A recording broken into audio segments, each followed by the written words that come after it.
Welcome to the second show of On The Fringe with Freddie Mac and TBuck. That's my co-host TBuck. TBuck, we got an action-packed show going on today.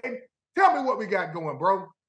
Man, we got a lot going on, man. We got the recap of those great NFL games last week and what we have this week in the championship games, NBA, PGA, a whole lot of stuff going on, man. Let's get to it. Let's go, buddy. So, Buck, starting off, tell me about the NFL game. Should we have mentioned Patrick Mahomes in the MVP conversation? This dude is something amazing. Man, he is amazing, man.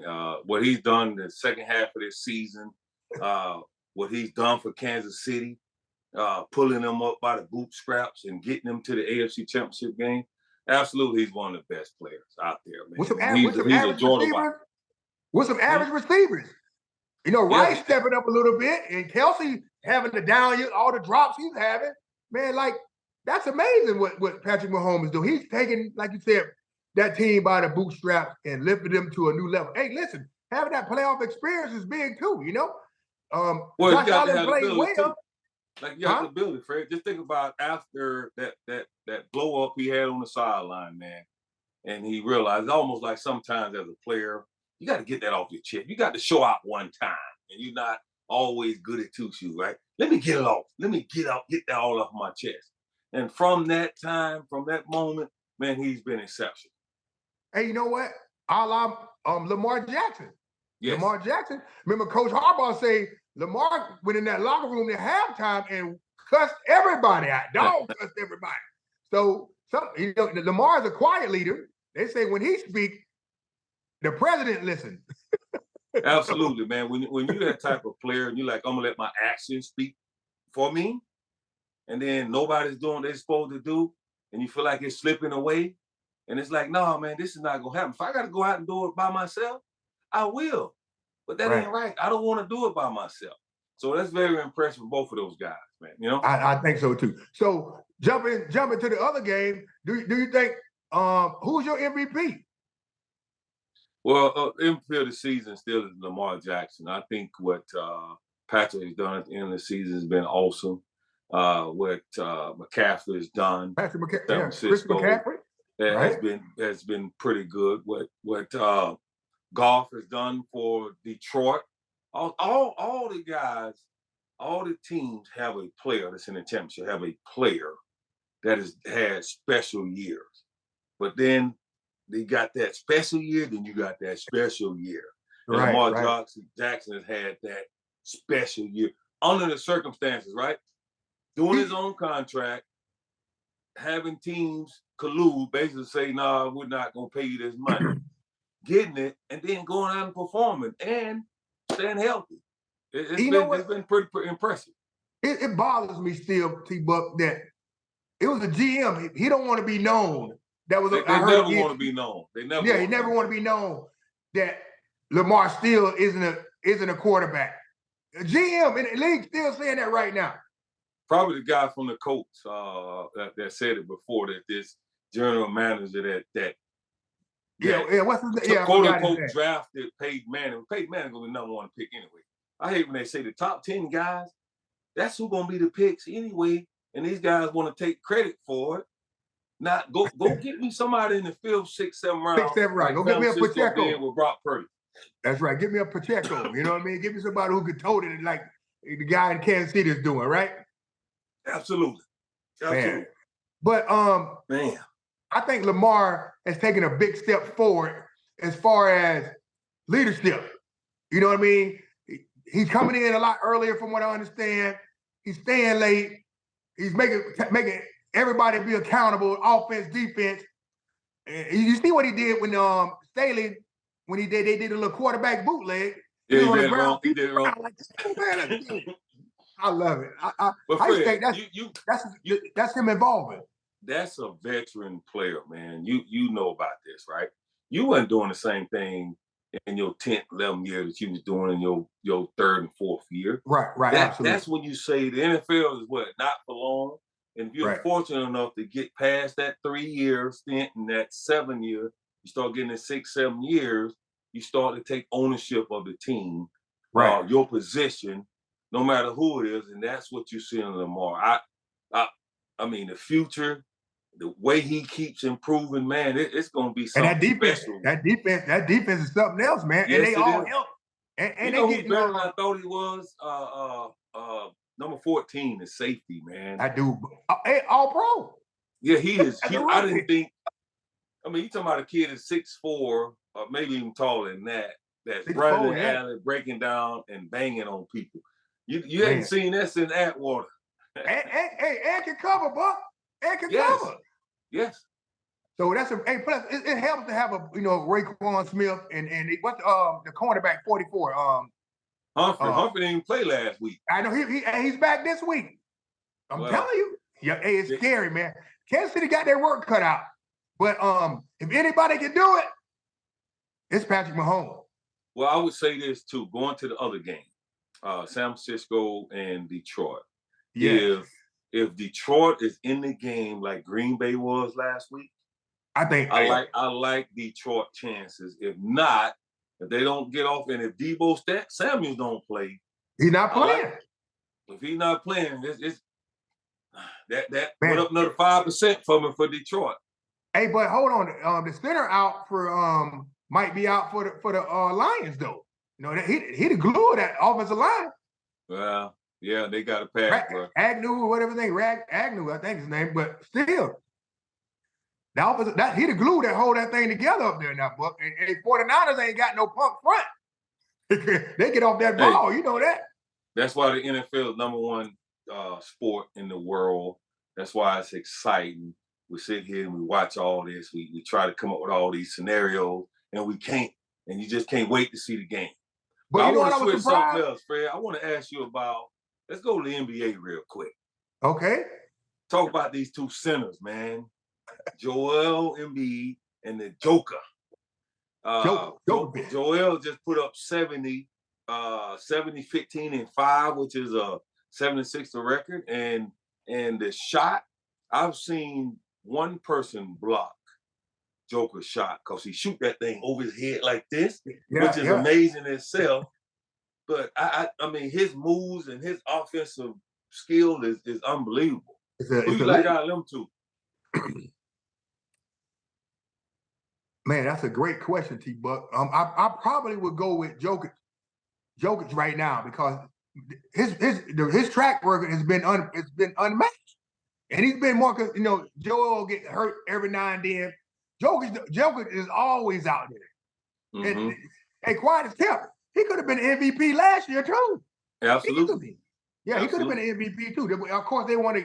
It's the NBA. It's a business. They don't want to keep giving it 3 times in a row to the same person. But Buck, his numbers speak for themselves, and he could have easily been the MVP. Who won it? Embiid won it. Embiid won it. But Jokic could have easily been the MVP. He could have easily won it, and I think Joel Embiid realizes that. He's saying this year, I'm not even gonna make it close. I think 3 years ago, Jokic, I thought last year it could have been a toss-up. What's happening now, it seems like Joel is like, you know what, let me take it. And it started with that matchup, to me, was a little bit icing on the cake when they just faced each other last week, man. Right. And they was banging each other. And it was like, okay, who's the better player? Who's gonna force their will on the other guy? And I thought Joel was trying to do that to Joker. But it's the regular season. That matters, but not really. Not really. Okay, it's a regular season game. They did that for the fans. What matters is when the playoff time comes. Absolutely. And Jokic is a triple double. Rolling out of bed. Hey, rolling out of bed. Man, the dude is nice with it. I got to give him his props. I've always questioned like the assist, right? Like I bring the ball up, I do that, and then I give it to, let's say, give it to a shooter. He's sitting up, he's just in the corner. I just pass it to him, he just shoot. He get hot. That's an assist. I know that's an assist, but it's like one of those that you giving it up. I don't know. To me, I rate the points and rebounds higher, like them double doubles.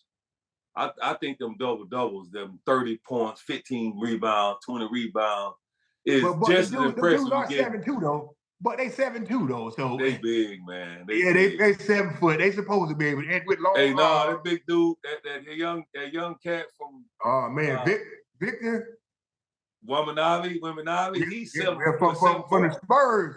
Man, 7'4" but with handles, 2 Yes, threes. skills. Well, that's exciting. Hey, Yeah. follow this up. Switching now. We just like you with sports junkies, right? Yeah, we all Right sports now, at our age, we are golf junkies, right? That's First like and the foremost. top of the list. First and foremost. What do you think about this 20-year-old from University of Alabama going to play an American Express tournament with the pros, top pros? Justin Thomas out there. Yeah, Sam Burns. Sam Burns, my buddy. Me and Sam Burns, good friends. Yeah. Sam Burns, and you look at going on Sunday, going into the back nine, they tied. And he ends up winning the tournament. That's unbelievable. Well, it ain't unbelievable. It's been done before. Phil Mickelson was the last one in 1991. He was the last one to win one. I don't know if that's a long time ago, but yes, that's a long time ago. So that's what I'm saying. Phil was the first one the last one to do it. What that dude did was absolutely amazing. The way he putted that ball, and the nerves, the way he got up and down on 18, man, I was like, that's quite impressive, man. Then my other guys choking. My boy Sam Burns choked, went double back to back, like he was at in LA at what's the name of that place? Who sell them double doubles? Who that? The restaurant who sell the double doubles in man, in LA. I forgot. But that was impressive. You see pros out there giving it up, and he kept his composure, man, and finished it.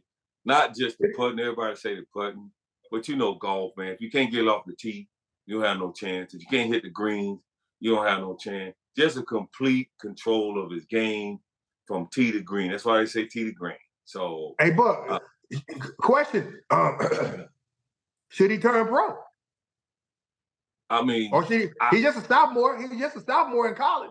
Should he turn pro? He's going to junior year with the NIL. With the NIL, I would say I probably wouldn't, but it's hard to turn out $1.5 million. But no, not just that. What about his clothing deal and his apparel and equipment deal? Well, that's what the NIL. That's what the NIL come at now. He can get that. He can get that now. No, he can't get what he gonna get on the tour though. No, he can get some. If he's enjoying college like that, this is the beauty of the NIL. I wish I would have had it when I was in school. I really enjoyed college. I really enjoyed the atmosphere. And obviously you won't make as much money as you in the play, but you make enough to do some things that you want to do. And I would say for him, because you can't get that back. You cannot get that college feel, them teammates. You can't get that back, man. But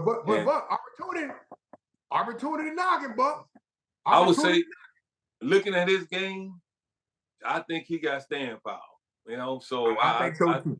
Yeah, I don't think that was like a lucky day or lucky weekend.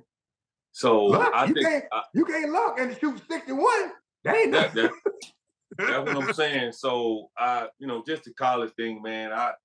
He can go in and he can make $500,000, $1 million.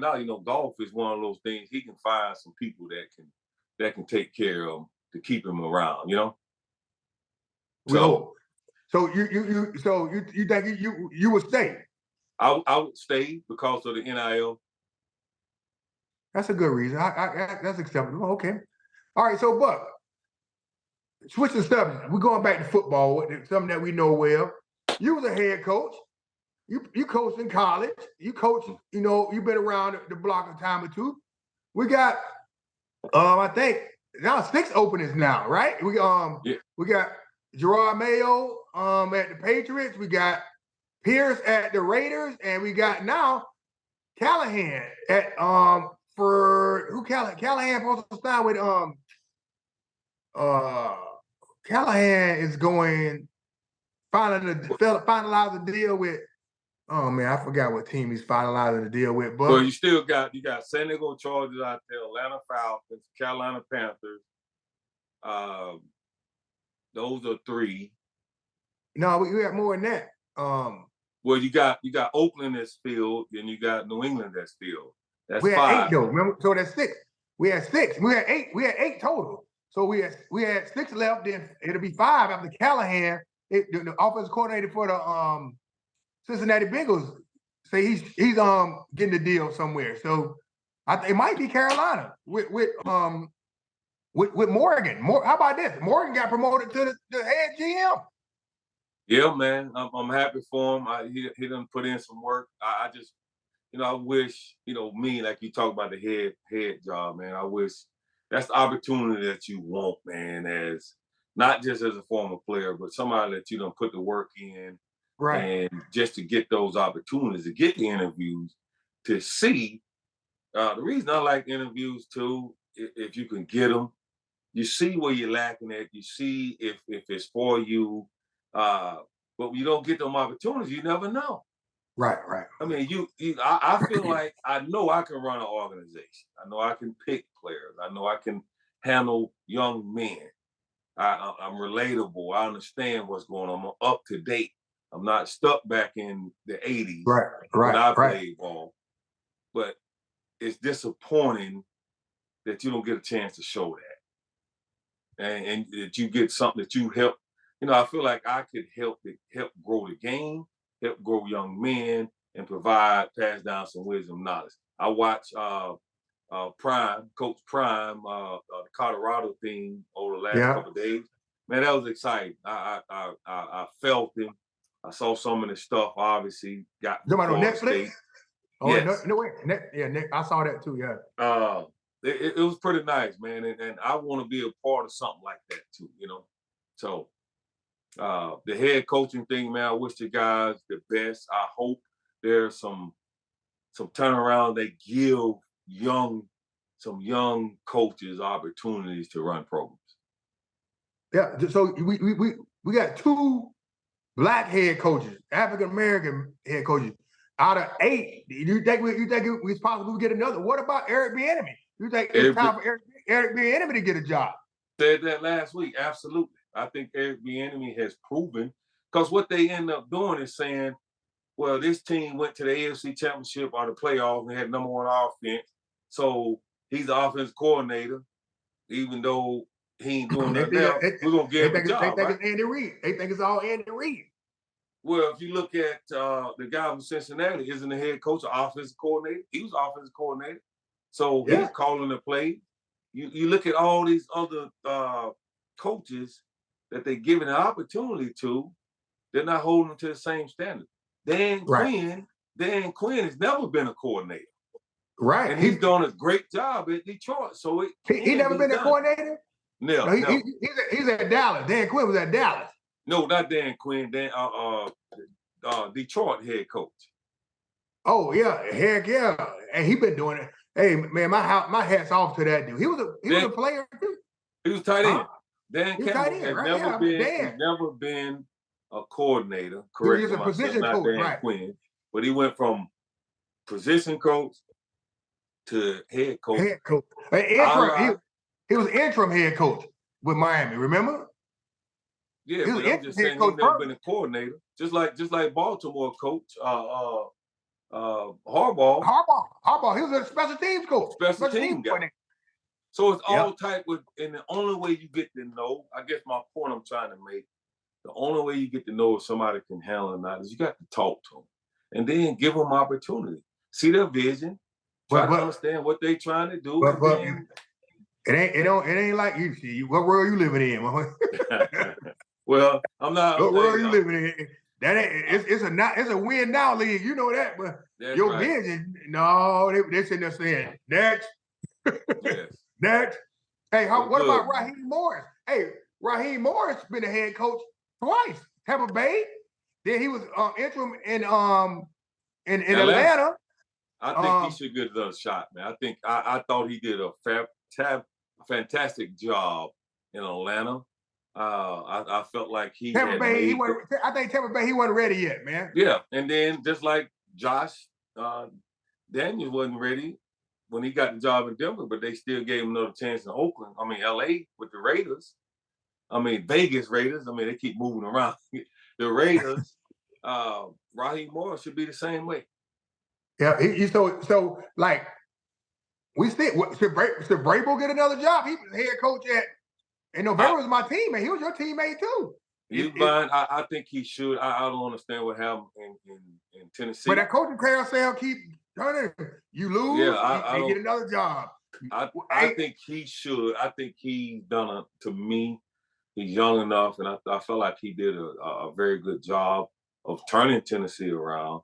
And at least give me a chance. Okay, we've had 2 bad years. Give me a chance to, that third year to see if I can turn it back around again. No, he's out in Tennessee. They fired him in Tennessee already. That's what I'm saying. I think. So I think that's where I wonder if that's where Callahan going to Tennessee. That might be the Titans he's going to. But I forgot. That was my bad. I need to know. On to nothing. So TBuck, what about Leslie Frazier? He's out there. Leslie Frazier. He was out the league this year, I think. He took a break. He led one of the top defenses for a couple years in Buffalo. And couldn't get a head job. And I don't know if that's because they was like, well, he done had a chance. He's too old. I don't know the reason, but he should. He done took a year off, probably got rejuvenated. You take that year off from coaching, you kind of get your energy back, and you come back. Get that itch back, right? Get that itch back. And I think he's qualified and has the qualities to be a great head coach. I think so. Knows he hires me to be his DC. I'm good. That's right. Hire TBuck. We need TBuck to get working. Michelle needs TBuck working. Tell her, Michelle, you need to be working. Well, good, man. So, Fred, question for you. What are you doing now that keeps you involved with these young guys, with the young players coming out? Well, I'm down in Exos, as you guys know. Well, people don't know, but TBuck, we can't talk about that. I told you that. That's right. We can't talk about that. Listen, bro, I need to keep my bread coming in, bro. That's right. Don't worry about that. I'm down here supervising, Buck. That's what I'm down here supervising. No, but now, forget about that. We can't talk. Hey, Michelle, you got to edit that out now. She did. Fred, let me ask you a question. How tell me about your youngest son's season, man. I heard he's a pretty darn good player at DB. Conan out there getting it in. Tell me about it. Man, listen, my son go to Walton High School, right, in Marietta, and it was ranked 7th in the nation. Went all the way to the final game, TBuck, to the 7th. It was in number 7th in the nation, against Milton, which is a very well coached team, which is a really good team, but a team that we should have. I think we definitely was capable of beating, right? Man, that last game, our quarterback just kind of pooped down his leg, and Milton was so fundamentally sound on both sides of the ball, and they had a better kicker than we had. And we turned that ball over. You know what? Turnovers will get you beat every time, but you know that. And we ran the ball down their throat. They couldn't stop our run, but I really think our quarterback was concussed, man. That linebacker for Milton blitzed one time and hit him right in the mouth. Right in it. It should have been targeted, definitely. But they didn't call it. And from then on, but he wasn't right, man. Everybody knew it. Everybody in the stands knew it. And they executed better than we did. And my son, he signed with Air Force, Air Force, which is tough to get into. Yes. I realize how tough it is to get into that thing. It's hard.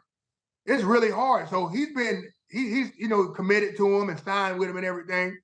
But he's like, man, Pop, I got to study, man. I got to be ready for these hard classes they about to take. I was like, hey, I'll see you some tutoring money. What is he studying? What is he? He want to do, he got a couple, I think he want to do cybersecurity. Yes. And logistics and which is computer related stuff. He's smarter than I ever was. I was pretty smart in school, but this dude here is just a different cat, and he get that from his mama. I was smart, I did well in school, Buck. I was on the dean list a few times, you know, and my whole family did well. Like my brother did well in school, and my sister did well. Well, my sister did better than all of us. And when I got bad grades in high school, Buck, I made my sister sign my report card. Hey, That's smart. The school don't even know my mama's signature. Yeah, that's smart. Yeah, so man, but I think he about to run track now and just working on his forms, trying to stay in shape. And I think he leaves in the end of June, the beginning of July. So man, I'm almost an empty nester, Buck. Hey man, I'm happy for you, proud of him. I had a chance to go watch him play this year, and I really like what I saw. And I think what we always talk about, what you talk about, is making a football a part of what you do, not who you are. And Yeah. what I see in your son and what you groomed and taught him, is it makes my heart even bigger and fond of all the stuff that opportunities he gonna have. Yeah. And what you've given to him, man. So kudos to you and mom for Appreciate it, man. Appreciate it, man. Yeah. doing that You know, right. in this day and age, man, you know it's hard, man. It's hard raising kids. Yes. All this crap going on, man. So I stay prayed up, T-Buck. I stay prayed up and just praying over them and just hoping they have a better life childhood than we had. You know what I mean? Same with your girls, man.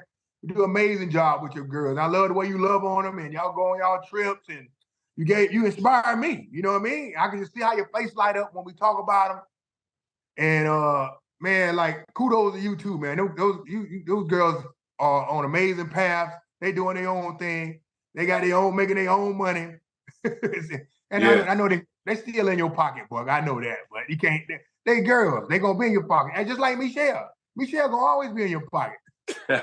Well, big family, and we got the baby girl at Howard right now doing her thing. So we're so proud of everybody, man. And that's what you get with On The Fringe with Freddie Mac and TBuck. You get Hey man, real listen, I'm life excited about this thing, answers T-Buck. for the problems. So No doubt. We On The Fringe, man. Listen, y'all stay tuned. We got some big stuff coming, y'all. Just stay tuned. We just getting our feet wet. We're learning each other. We're doing it the right way. We learning. We getting it. We getting it out the mud. That's what we doing. We getting it out the mud. And you watch. Hey, Shannon Sharp and Ocho Cinco, y'all watch out, baby. We coming. And we like Dion. We like prime time. We coming. We coming. We coming. Hey, On The Fringe. On The Fringe with Freddie Mac and TBuck. Hey, till next time, folks, we out. We out.